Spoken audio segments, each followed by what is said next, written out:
Hey everybody, welcome to Go Bold. My name is Jody Atariwala, and I'm coming to you from Canadian Forces Base at Esquimalt in British Columbia. And behind me is one of Canada's 4 Victoria-class submarines. So we have the great privilege to go aboard HMCS Corner Brook today, which is an active submarine of the Royal Canadian Navy, and it's currently in its workups to high readiness. So welcome everybody to Go Bold, and I hope you enjoy this video. Today we're on board His Majesty's Canadian Submarine Corner Brook in the control room, in the process of fueling the submarine to return to sea, and then at sea we'll be conducting our sea acceptance trials, following by basic single submarine readiness training. And then on completion of that, by the end of the month, the submarine would be considered operational, and then we'll be carrying on with some of our mission, defending Canada's sovereignty and controlling our surveillance and deterrence patrol off the coast of Vancouver Island. So that should set everything up. Yeah. All right. You'd be doing regular patrols after your... Yes, so the benefit when we go to sea with the submarine, even if when we're going for trials in the near future, or if we're going for training, we're still doing patrols, operational patrol. Last time we were out, we were doing like our very initial trials, and we did collect on vessel of opportunities that were acting on suspicious matter, and then send that back to our friends at the RCMP, and we heard that they got boarded before entering Vancouver. So even in the lowest state of readiness, a submarine is still conducting operational patrol. So we're not like any other units where we need to crawl, walk, run. Even in our quote proverbial crawling state, we're still participating in operations and in surveillance patrols, just by the nature of what the submarine does. We go to sea, and the only thing that we need to do is to be dived, and then to be known that we're at sea. And then there's always a question for everybody to know if the submarine is present or not, and then that by itself is inherently deterrent for anybody else that would like to do nefarious actions here. Were those ships that you saw doing anything too bad? Or? No, they were just not acting in accordance with the traffic lanes, like the traffic patterns. And when we're talking about 100,000 ton plus merchant not following traffic, it's that would be considered suspicious. So we just gather the information we have. We can come very close to ships, taking pictures, and then send them back here for processing. A good example of that is in 1994 during the Turbot War.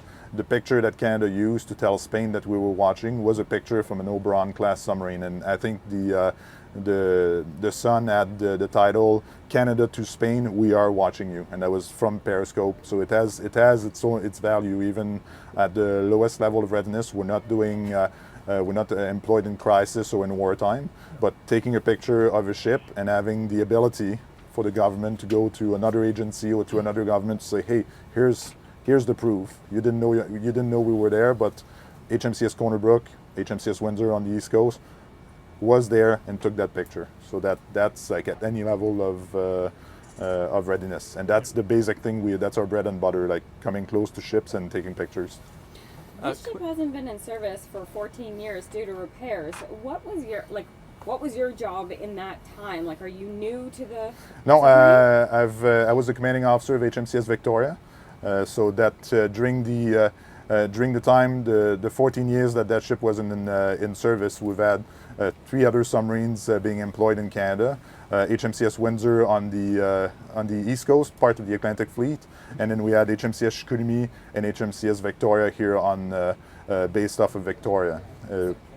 And as commanding officer of HMCS Victoria throughout COVID, we participated in the same thing, sovereignty patrol in our waters to conduct deterrence operation, and even during and during COVID environment. So how does it feel being on this ship then? You know? I qualified on this ship, so I'm very happy to be on this ship. We last time we went to sea, everything conducting trials, like things went as expected.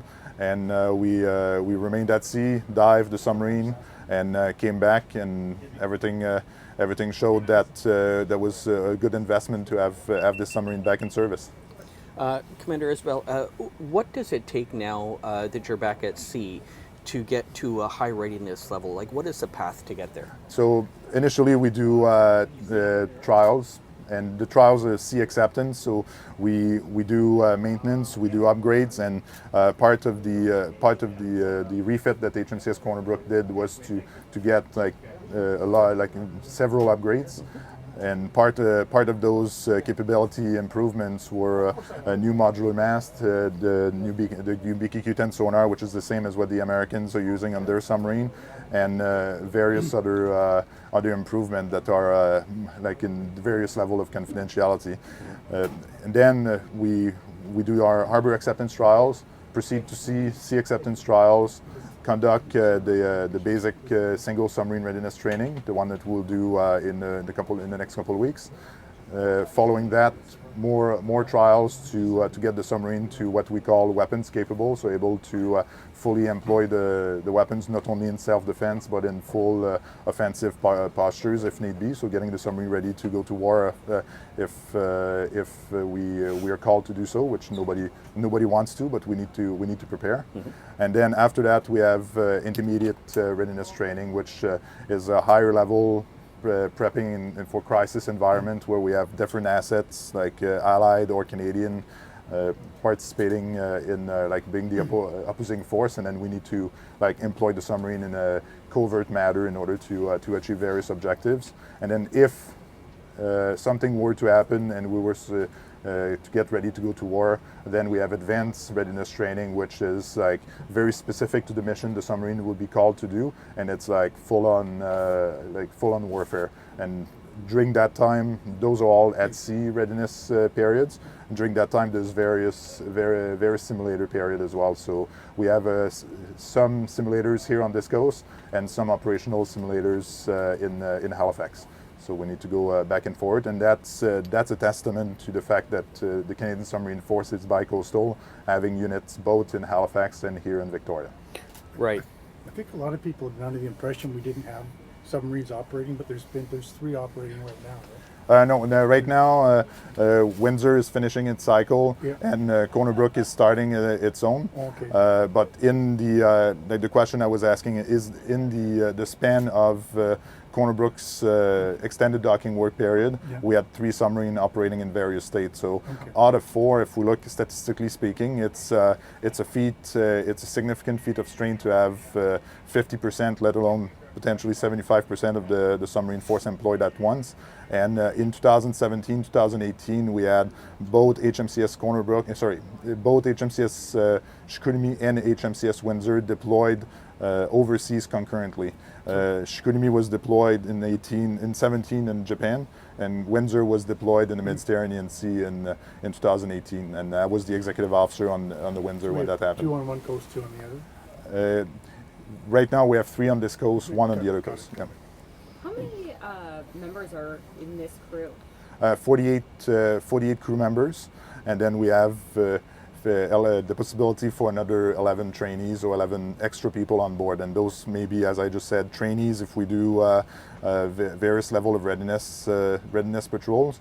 We can have trial staff if we do the sea acceptance trials, special forces when we start doing more intense operations, or Canadian leaders at sea or various members of the government when we prove capability and also explain what we do. So that's the Canadian Leader at Sea program. And when again was it Windsor in Japan? What year? Chicoutimi was in Japan in 2017, and Windsor was in the Mediterranean Sea in 2018. And you were on the Windsor? I was on the Windsor, yes. Can you talk a little bit about some of the repairs that have had to occur over the last 14 years, or who's best to speak to the repairs? So the repairs will be best to talk to ADM MAT, like which are the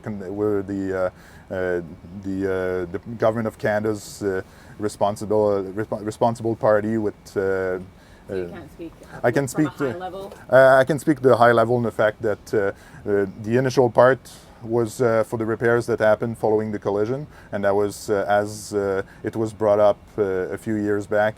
The fiberglass dome in the front of the submarine was damaged, and that was refurbished, and the casing outside the pressure hull was changed. Nothing affecting the actual pressure hull was done following the collision. The rest of the extended docking work period, the bulk of those 14 years was for like significant upgrades to happen.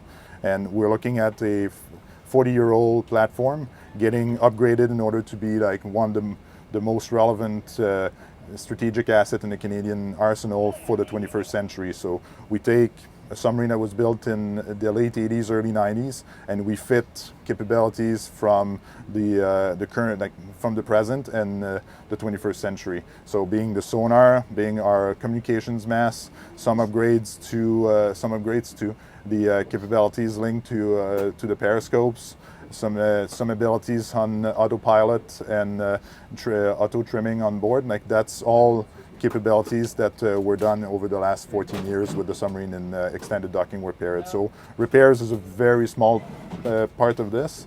The largest part is to get those upgrades done. And as we see, and the reason why we get upgrades, as we see platform aging, some of the systems we have on board become obsolete and they need to be replaced in order to maintain strategic relevance for any military platform. And that's true to frigates, it's true to various Air Force and Army assets. It is true for submarines.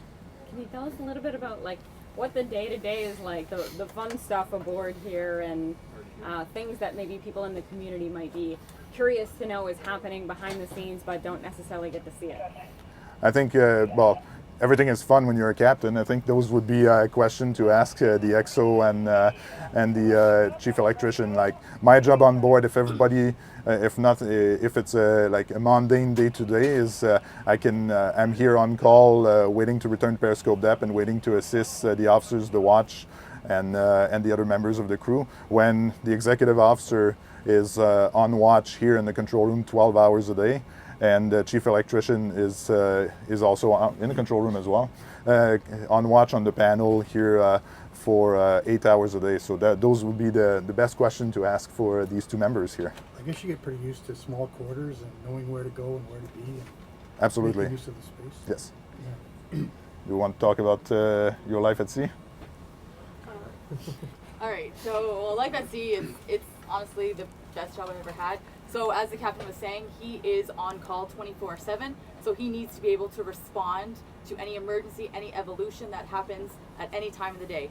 So my job at sea is I stay in the control room, and I'm basically the captain's representative, so that I can run pretty much how the submarine operates, and he can respond as necessary. How would you rank how the submarine is currently operating? Where do you think we need to improve? Where we need to improve, so again, we're getting ready for our readiness training. So where we need to improve really is just our capabilities inside. We're getting our training, we're getting up to that level where we can deploy the submarine anywhere that it needs to go. Can you give us an example of like what that means? Like, So being able to attack anything inside the submarine, so any emergencies that happen on board, while also being able to attack anything outside the submarine. so what kinds of things are you checking over? Or So in this time period, we just go over all the emergencies that we can experience at sea, whether that's fires, whether that's floods, anything like that, to really improve our operational capabilities. When do you expect to be totally ready for deployment, all the trials done and stuff? So we have a very long program, and it's meant to be that way so that we can build the team up in that step process. So it's very thorough and very well laid out so that we can cover all those bases. So we are going to be operating with Trident Fury in the upcoming months, and that is kind of our peak of where we want to be. as has been pointed out, it's pretty tight quarters down here. What kind of personality do you think it takes to be part of this crew, and how does everyone work together? Yes, I think Chief Elect has a great response for that. He's the person to answer that one. Chief Elect, how you take that one? You need a unique personality to be on submarines. We are 48 people in a very small space, and the ocean is deep, has a lot of pressure, and it always tries to kill you. That's just the nature of the business. It takes a certain type of integrity to be a submariner, a certain type of honesty to be able to speak to the captain, the executive officer, and saying, no, this is actually the state of this, I recommend X. Or even a junior submariner to say, no, I don't know how to do that, and I need someone to teach me how to do that to be able to keep us safe at sea. And again, we at sea, and I'm sure it's going to come up, we don't have internet, we don't talk to our families or any of that kind of stuff, so our family is our submarine crew. So we learn a lot about each other, we get very close very quickly as a tight-knit group, and that's what helps us operate, keep our mental health good, and keep our morale high. Seems like trust would have to be paramount. So it's I mean, training is a huge part of submarine culture. Both the captain and the XO have talked about it. Every submariner does basic submarine training in Halifax. They all come here with the exact same training package, and every one of us is expected to achieve the exact same minimum standard to become a submariner. And then we all go into our specialty training for our jobs. I'm a Martech, so I'm in the engineering world. It is a team. It's like a hockey team, right? Every player has their job. Every player knows how to work together on the ice, and we achieve the same thing, hopefully, on the submarine. Can you tell us a little bit about your day-to-day and what kinds of things you're doing right now? Yeah, so like I said, so I'm a marine technician, so I'm one of 3 senior engineering watchkeepers on the boat. Myself, the marine systems engineering chief, and the mechanical manager. So my job is to sit here on the submarine control console. So my day-to-day life on watch is responsibility for the buoyancy and trim of the submarine primarily, as well as operating engineering systems on board. So while we change depths, make turns and whatnot, it is my job to keep the submarine at the depth required by the officer of the watch, so like the XO in this case, as well as just operate other systems, and then advise command on engineering-wise what's happening on board. There's a leak in place X, I advise on that. We have an EOP like the man was speaking about, and I give recommendations here in the control room to that. So how often have you guys gone to depth, and can you maybe describe what that feels like? So if you feel how it is alongside here in the submarine, that's exactly how it feels being at depth. It's tongue-in-cheek because some people join submarines, like surface sailors join submarines because they're prone to seasickness. And fortunately, in submarines, you can come back to periscope depth, raise your periscope, and see all your brethren and friends on those gray hull bouncing around, and you feel exactly like it is right now. A very steady platform at sea, at depth, when regardless of how rough the seas are. It's that's one of the cool part in being in submarine. And regardless at what depth you're at. When were you at depth, or when were you out recently? Was it last month? Was it the month before? A couple of weeks ago. A couple of weeks, okay. Just around the harbor and stuff? We were on the banks just south of Vancouver Island, and something I like to do because I volunteer a lot in the community, as we normally take the submarine very slowly all the way to Ogden Point and out, so everybody can see that the submarine is at sea. And I've seen a few pictures from people at Sax Point wondering why there's a submarine at sea. And it's important, I think, for people to know that. And then when we were done our diving operation here in the banks, we proceeded to the west coast of Vancouver Island and did some more operation in open seas in the Pacific. What's your most common depth when you're doing your functions? For a diesel submarine, periscope depth is very important, because that's when we can run our snorkel masts and generate our we have 2 big generators back aft to charge the batteries. So a diesel submarine spend a lot of time at periscope depth, and then we have our normal, what we call safe depth, is deep enough to be cleared of any draft of any ships around. So that periscope depth is just so the periscope can correct. Look above. Yes. Commander Isbell, what does having a submarine mean to the Canadian Navy? And by that I mean a lot of the surface fleet is optimized for anti-submarine warfare. So having now a capability to train against, and I know that there are remote targets and what have you, but this submarine will enable the greater Navy now that it's operational. Absolutely. Enabling the greater Navy, providing yes we have remote targets, we have complex synthetic targets that we can put in, but having a submarine with a trained crew, with putting the human aspect in decision making, makes it a competition, the surface ships against the submarine, and that's why us and our ally have maritime patrol aircraft, ships and submarines. When we say the surface ships is optimized for anti-submarine warfare, the best platform to hunt a submarine is a submarine, because no other assets in the Canadian arsenal is able to control a full column of water. And the air can look through, put sonar buoys in the water and listen for submarine. A ship, same thing from the surface, can throw a tow de ray, put buoys to listen to submarine. We live and operate in the same body of water as what our opponent does, and we can adapt the submarine's depth in order to be better positioned to detect submarine, surface ships, anything that could come in Canada. And having an operational submarine in the Canadian arsenal puts further deterrence in any other nation that would like to send their submarine in our water. Because, like I explained earlier, if you're at sea on a submarine and you raise your periscope or your communication intercept or your radar intercept mast, and there's nothing there, there's no ships, you don't see there's a ship, well, then it's safe to assume there's no ship. Aircraft a bit more difficult because they could hide in cloud cover, but similar, if you don't detect any radar and don't see the aircraft, you can assume they're not there. A submarine can always be there, and a submarine can always trail another submarine, can approach that asset in a stealth manner, and that's the benefit of having submarine in the Canadian arsenal. We always, regardless if we're deployed or in domestic operation here, we can send that message that HMCS Corner Brook is at sea. They don't need, as long as they don't know exactly where we are, we're everywhere. Right. From their perspective. Right. Right. Thank you.